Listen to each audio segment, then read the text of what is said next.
Welcome to another episode of Wealth Wave, where we discuss all things related to personal finance and wealth building. Today we have a special focus on freelancing, and we have a very special individual who is an expert in the field of freelancing.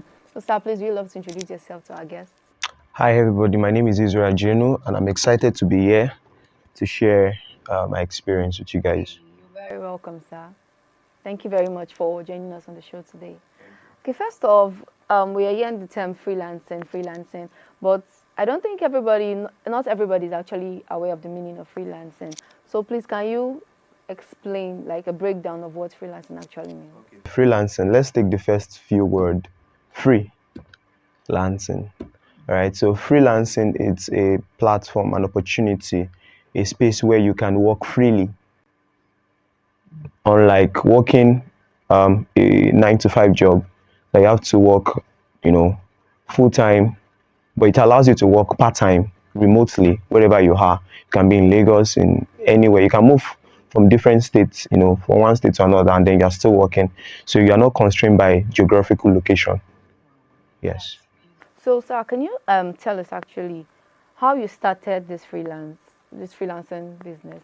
What motivated you? Why did you start up freelance business, basically? Okay, thank you very much for the question. So freelancing has been something very interesting to me, even while I was still an undergraduate. You don't really have time to go for jobs that will take your time that much. Like, you need to be free and at the same time making money. So you're a student and at the same time you're working. You don't have to go for a 9-to-5 job, but you need to still make money. So then it started basically when I was in 100 level, 200 level thereabouts, and I was doing graphic works for people. They would ask me, can you do me a logo? Can you do this for me? And then I would offer to do them and then get paid for it.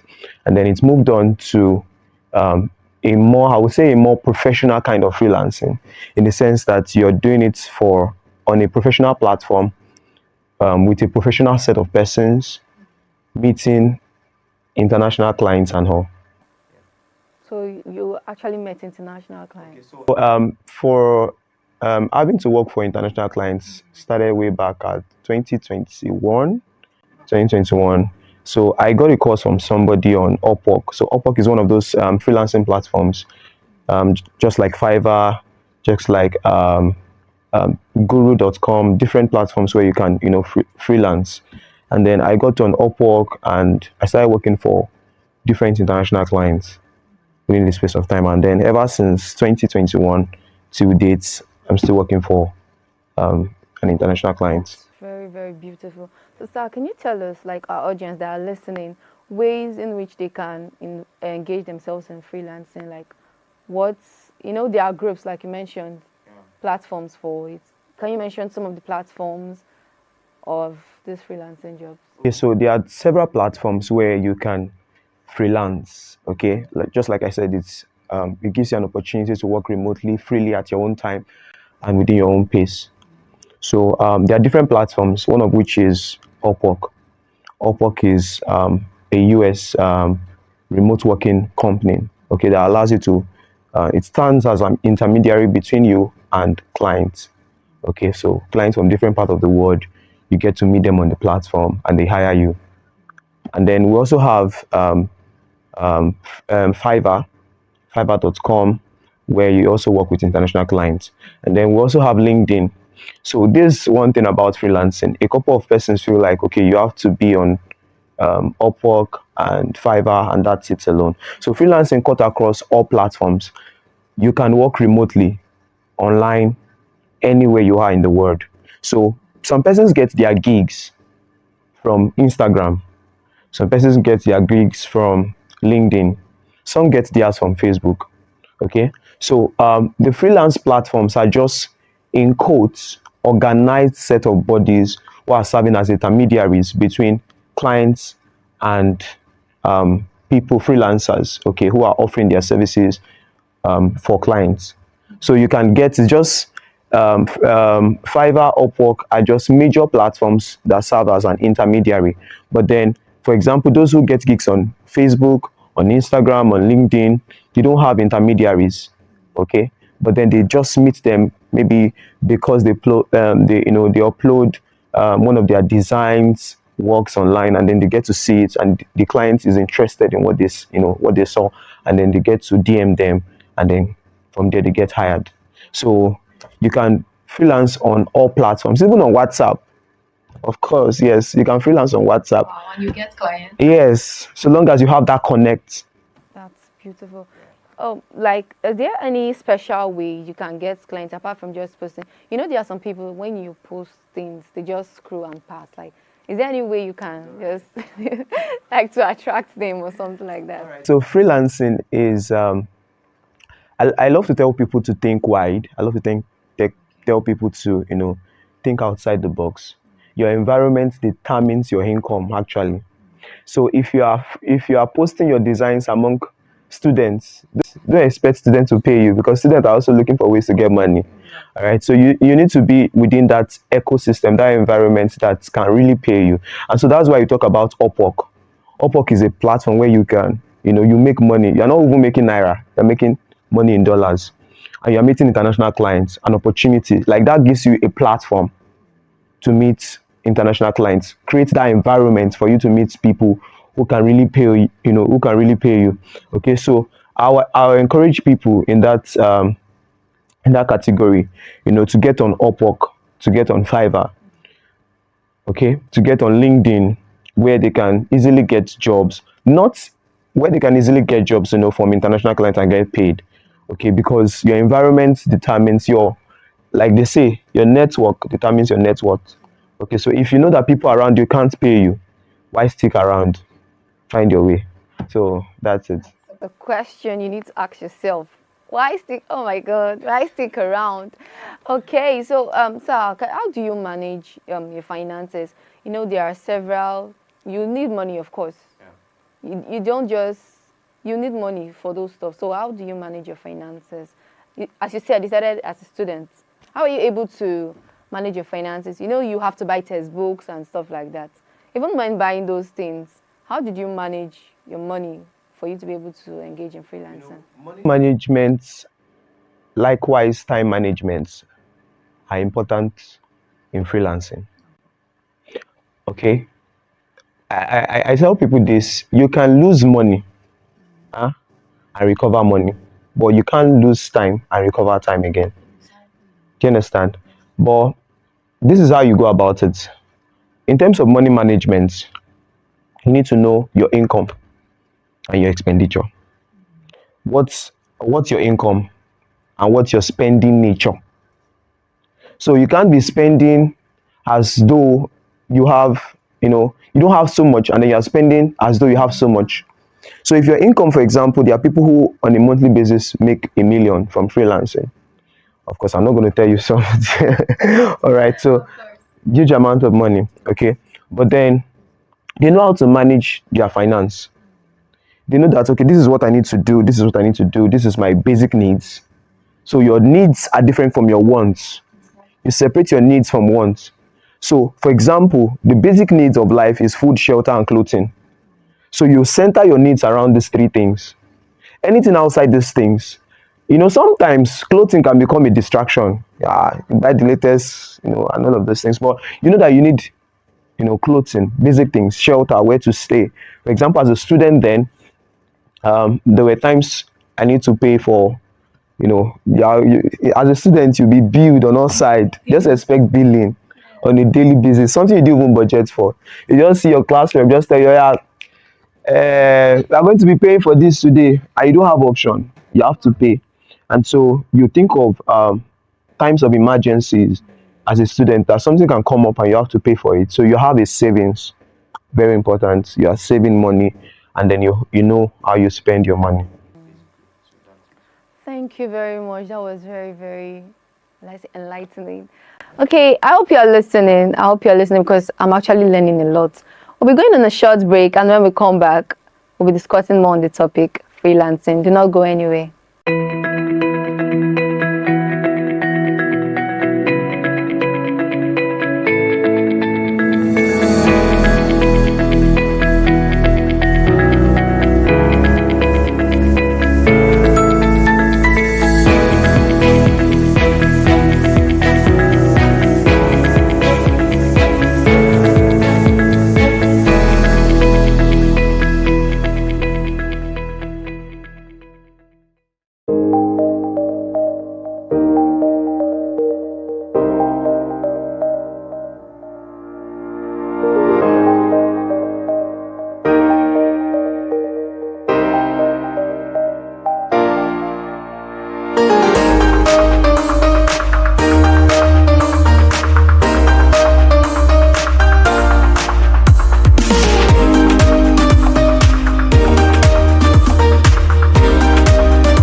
Welcome back. If you are just joining us, this is Wealth Wave. We have discuss matters related to personal finance. And today we are discussing on freelance with a freelance expert, Mr. Israel. Okay, sir. Thank you for the enlightenment you've given us so far. But I want to ask, how do you balance your personal life and your work life? Isn't it hard? Isn't it complicated? Yeah, thank you very much for the question. Not working 9 to 5 and being a freelancer are two different things. But sometimes it gets to a point where, as a freelancer, you work more than someone who is doing a 9 to 5 job. You know why? I'll tell you. Now, as a freelancer, there is no particular time frame binding you. So it is dependent on how long you are able to complete the job. So some jobs will take you like a day, 2 days, like straight up for you to complete. Whereas a 9 to 5 job, you come in the morning and you know that even some 9 to 5 job workers, once it's getting to that time, they're already packing their things that I'm going, everybody knows. But then as a graphic designer or as a freelancer, you don't have, you are only done when the job is done. So, but then how do you balance it? You only take the jobs that you can do. If you know it's something that's going to take you way beyond, your personal life management time, then you know how to talk to your clients. If you would have to compensate you more for the time you are spending. So if you are spending, say, there are some jobs that require you to work 20 hours a week, because abroad you work per hour, not like here we work tirelessly. So you work per hour over there. So if you are working like say 20 hours or 40 hours, you'll be paid for the hours you're spending. Okay, and so you can manage your time within the allotted hours you have. So how do you manage this? Know what you want, know what works for you. If you know a particular job taking your time 20 hours a week is not feasible for you, then you talk to your clients that it's not feasible for you. And if the client wants to insist, then you have to be compensated much more than the pay. That's very, very beautiful. Managing time. Because time is really, especially now that time just fly. Before you do it, you check the time is 10 and then next. Okay, so how do you handle your clients, your feedback, the relationship with your clients? Like, of course, for every business to work, you have to have a relationship with your clients. What they call feedback, exactly. So how do you give feedback to your clients? So this is a major question, like a major question when it comes to freelancing. Because for me now, working on Upwork for over 2 years plus. I've worked with different international clients from Australia, from US, different parts of the world, basically. Okay, and then these are people from different parts of the world with different cultures. Do you understand? So relating with them is an important thing that a lot of persons don't get to understand. So, for example, as a Nigerian, you sometimes talk to your clients, or let me know, you do use clients in Nigeria. Okay, somebody, your employer or customers, you talk to them as ma, sir, like your guy and boss. But then over there, these guys are free. They don't expect you to call them by sir, ma. If you do that, that's a red flag for them. They won't hire you. They won't hire you. Talk to them. So, for example, I relate with my client. I say, Jack, how are you doing today? How was your day? And then he gets to tell me about his pets. Wow. Gets to tell me about different things about his life. And then they want you to be open. They want you to be open, to be truthful. So, traveling around, I tell my clients, I'm traveling today, and I take pictures and send to him. I think it was it Valentine's Day or Christmas Day, and it was like I told him I cooked for my mom, and he was like, really? And he said I should send pictures, and I sent pictures, and he was amazed, and he was you understand? So, like, creating that bond with your clients, like truthfulness, like, okay, this is me, this is who I am, I'm not hiding anything, and then that is what they really want. Building a relationship with them, building a relationship with them. And then in terms of work life, like the job you are delivering, you're always telling them, this is where I am. Okay, I'm about finishing the job. This is what is hindering me. So, for example, I had issue with my system, and then I couldn't deliver the work I was supposed to deliver on time. I had to tell him that I'm having issues with my system. Communication is key when you're relating with your clients. So, and you build trust by communication. Those guys, because they can't see you, okay, the only way they can trust you is the way you communicate with them. So that's a very important factor. Oh, thank you very much. You had that. Communication is a key. So no matter the business you're doing, try to communicate with your client. Oh, should I say client now? Your customers. Okay, so is there any final tip? I'm sorry, I only said that again. Mr. Israel. Is there any final tip, like an advice for those of us, those audience, those listening that want to engage in freelancing business? Okay, awesome. Like, freelancing is only a platform for you to work. It's a work environment. So for you to work, you need skills. So it's either you're a graphic designer, a content writer, you're a social media manager, a marketer, whatever you're doing, okay, that can be digitally sellable. So it has to be something that is digitally sellable. It's either a service you're offering that can be digitally sellable. So a graphic designer, you can work remotely, deliver jobs to your clients in different parts of the world. As a content writer, you can do so. As social media manager, marketer, you can do so. Okay, so it has to be a digitally sellable skill. So you have to develop a skill one and be proficient in it, be very good at it, and this is what distinguish people, the successes of people in the freelancing space. You have to be good at what you're doing and then deliver a good job. Then also communication is key.